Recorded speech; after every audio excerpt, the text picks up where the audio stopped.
Assalamualaikum warahmatullahi wabarakatuh. Apa kabar anak-anak ibu semua? Semoga kalian dalam kondisi sehat walafiat dan tetap semangat mengikuti pembelajaran jarak jauh. Walaupun masih dalam kondisi yang seperti sekarang ya, tapi harus tetap semangat dan bahagia supaya imun kita kuat dan kita sehat melawan penyakit virus Corona yang masih belum hilang. Sambil kita berdoa, semoga virus ini segera menghilang, segera diangkat oleh Allah Subhanahu wa taala dan kita bisa melakukan pembelajaran seperti biasanya di sekolah. Baiklah, untuk pertemuan kali ini kita akan melanjutkan materi dari yang sebelumnya.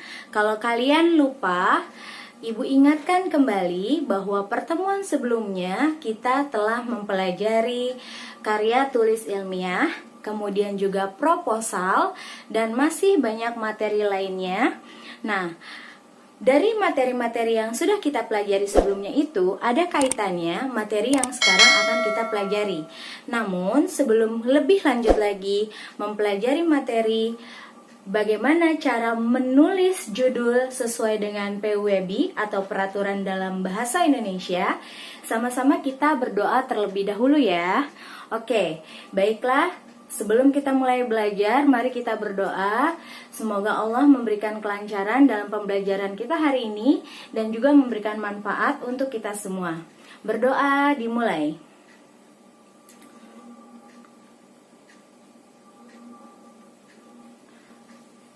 Amin ya robbal alamin. Oke, terima kasih untuk anak-anak ibu yang masih tetap semangat dan juga masih tetap fokus memperhatikan video pembelajaran ini. Ibu harap kalian bisa mengambil hal-hal penting dalam materi kali ini. Kenapa? Karena materi kali ini tentu pasti akan sangat kalian gunakan dalam kehidupan sehari-hari.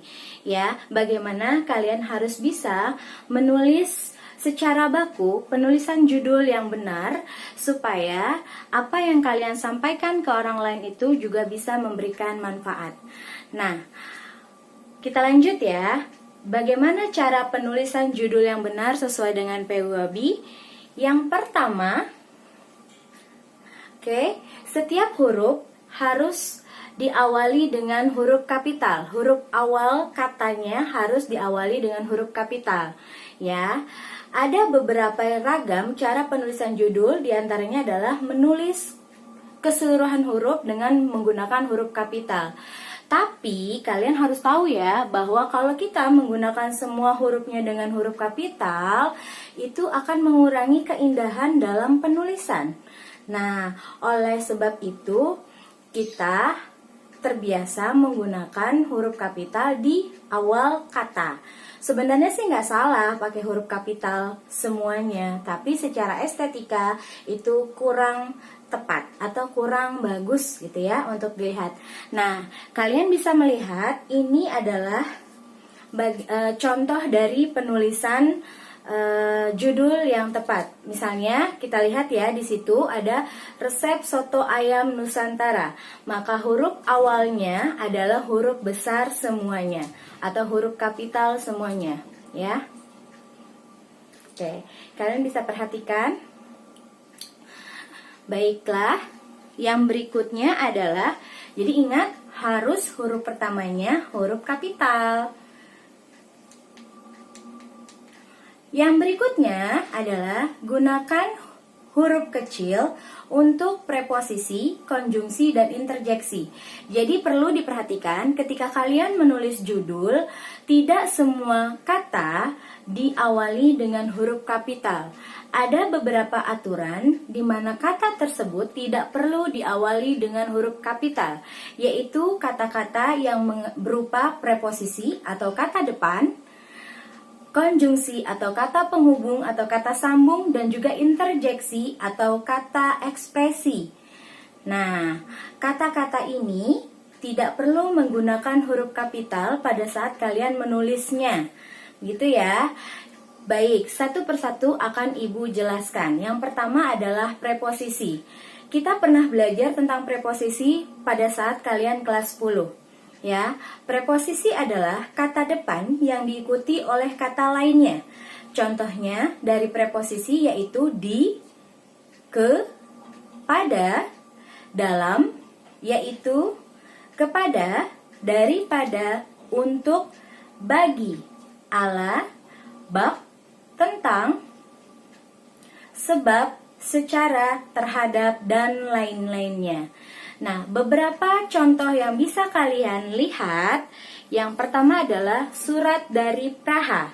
Surat dari Praha ini, ya, kalian bisa lihat untuk kata surat dan prahanya, huruf awalnya diawali dengan huruf kapital. Huruf S dan P-nya diawali dengan huruf kapital. Akan tetapi huruf darinya itu tidak diawali dengan huruf kapital. Kenapa? Karena dari merupakan salah satu dari kata preposisi atau kata depan.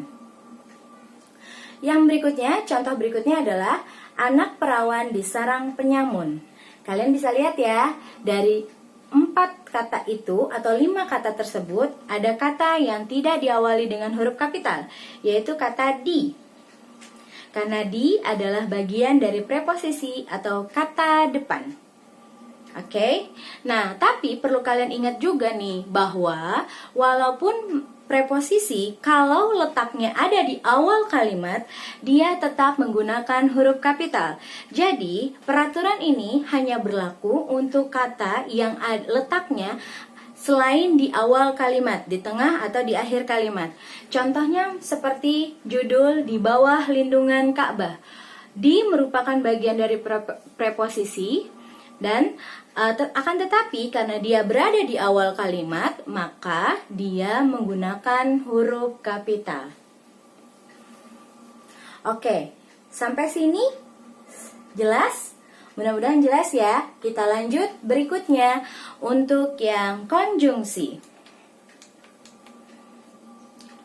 Nah, kalau konjungsi, mungkin kalian lupa, Ibu ingatkan kembali, konjungsi adalah kata lain dari kata penghubung atau kata sambung. Ya, contohnya banyak sekali. Di antaranya adalah dan, atau, tetapi, ketika, seandainya, supaya, pun, seperti, sehingga, dan lain sebagainya. Banyak ya jenis dari konjungsi tersebut. Nah, ini adalah beberapa contoh yang bisa kalian lihat dari penulisan judul yang di dalamnya mengandung kata konjungsi. Yang pertama adalah judul Dahulu Kaya Kemudian Miskin, sebuah antologi kisah. Nah, di sini mana yang merupakan kata penghubung? Ayo, mana yang merupakan kata penghubung? Ya, jawaban kalian benar, yaitu kata kemudian. Kata kemudian di sini ditulis dengan huruf kecil atau huruf tidak kapital. Oke, nah sama seperti contoh dari preposisi, walaupun preposisi harus menggunakan huruf tidak kapital atau huruf kecil, tapi apabila ditaruh di awal kalimat, seperti halnya preposisi, konjungsi juga sama. Dia tetap menggunakan huruf kapital kalau letaknya ada di awal kalimat. Seperti contoh penulisan judul Ketika Cinta Bertasbih. Kata ketika, walaupun itu berupa kata penghubung, dia letaknya ada di awal kalimat, maka menggunakan huruf kapital. Oke, tadi sudah preposisi, kemudian sudah konjungsi. Sekarang yang terakhir yaitu interjeksi. Ya, jadi gini. Kalian mungkin lupa-lupa inget ya, tapi waktu kelas 10 kita sudah belajar tentang interjeksi. Interjeksi adalah istilah lain untuk kata seru atau kata ekspresi yang mengungkapkan isi hati dari si pembaca. Jadi kata ini kita gunakan biasanya menunjukkan ekspresi dari si pembacanya. Nah, kata ini relatif jarang ditemukan pada judul karya-karya tulis serius, ya. Namun, kita bisa bertemu dengan kata-kata seru atau kata interjeksi ini pada artikel, ya, atau cerpen, atau novel, atau karya-karya yang biasanya menyampaikan narasi-narasi yang bersifat ekspresif. Nah, contoh dari interjeksi yaitu alhamdulillah, duh, ih, cih, wow, amboy, loh, dan lain sebagainya. Kalian bisa lihat contohnya ada di sini. Ingat ya, kata interjeksi atau kata seru ini harus katanya sopan dan sesuai dengan kata baku. Jadi kalau kata-kata yang gaul, tanda kutip, nah itu bukan kata interjeksi ya, tidak masuk ke dalam tatanan bahasa baku Indonesia. Jadi harus diingat.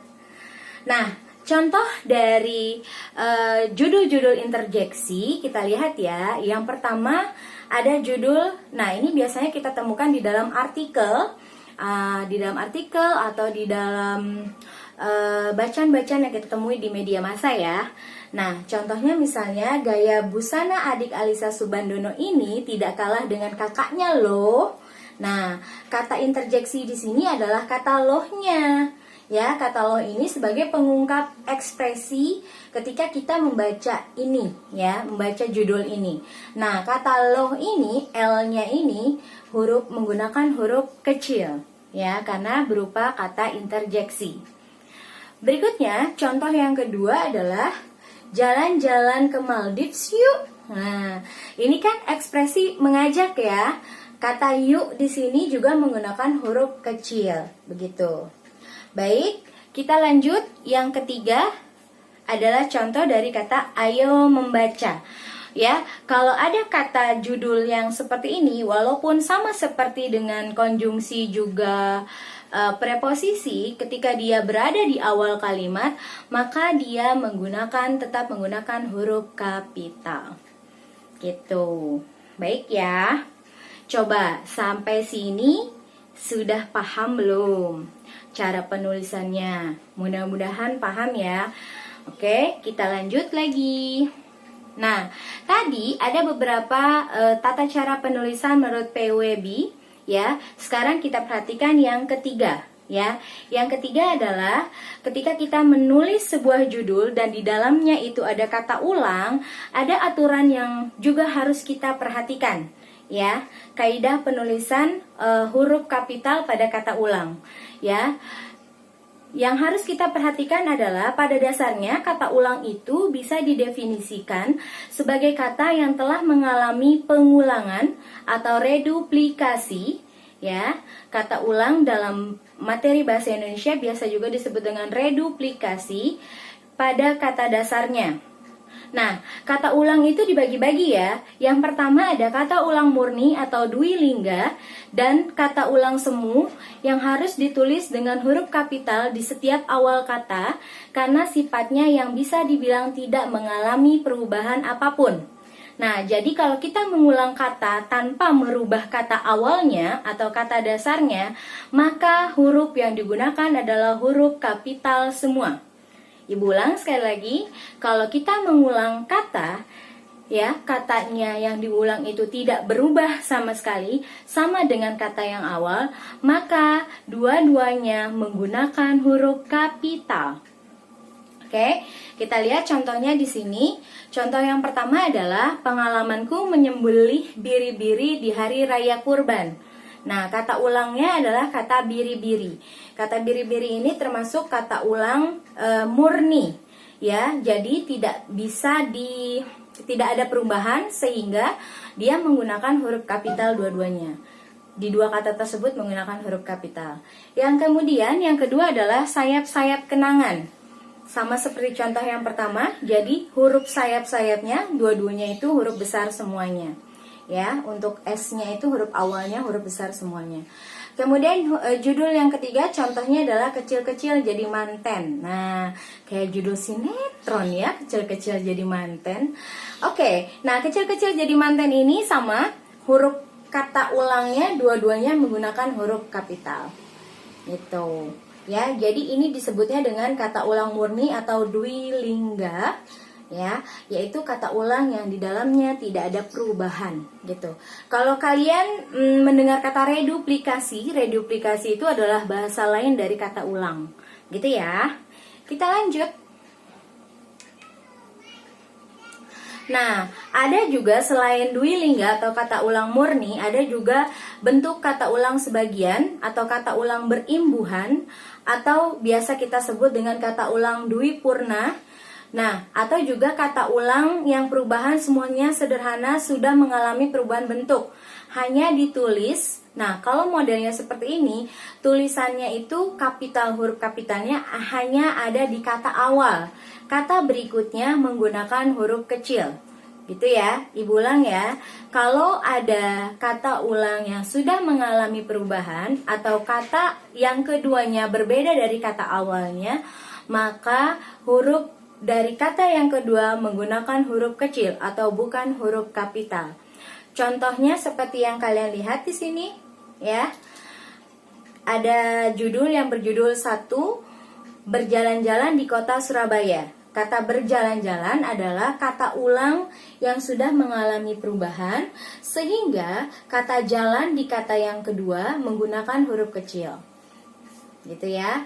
Dan contoh yang berikutnya adalah yang kedua adalah cerai-berai negeriku. Nah, cerai-berai. Kalau di bahasa Indonesia itu ada kata ulang yang berubah ya, berubah bentuk. Misalnya gerak-gerik, bolak-balik, lauk pauk. Nah, itu berubah bentuk. Nah, kalau misalnya kata ulang yang seperti itu, maka kata yang keduanya menggunakan huruf kecil. Oke?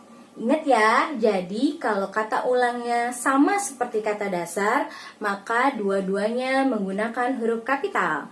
Tetapi kalau ada yang berubah katanya, maka kalimat atau kata berikutnya menggunakan huruf kecil. Oke, nah baiklah. Kalian tadi sudah memperhatikan, sudah melihat, sudah mendengarkan, sudah mencoba memahami dan fokus apa yang disampaikan oleh Ibu terkait materi ini. Materi tentang bagaimana penulisan judul yang baku menurut PWB. Ibu berharap kalian akan lebih memahaminya lagi, sehingga ketika nanti kalian menulis judul, apapun judulnya, mau itu karya tulis, mau itu proposal, cerpen, novel, atau teks laporan dan lain sebagainya, kalian sudah tahu peraturan bagaimana cara menulis judul yang benar menurut PWB atau peraturan ejaan umum bahasa Indonesia yang sudah kalian pelajari hari ini. Nah, Ibu berharap apa yang disampaikan akan membuat kalian lebih memahami lagi bagaimana cara penulisan yang benar, sehingga kalian bisa menjadi penulis yang baik ya dalam kehidupan sehari-hari kalian. Mungkin itu saja ya yang dapat Ibu sampaikan dalam pertemuan kita kali ini.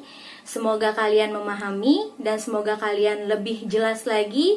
Nanti kalau ada pertanyaan boleh chat Ibu atau telepon Ibu via WA dan juga di GCR kita ya.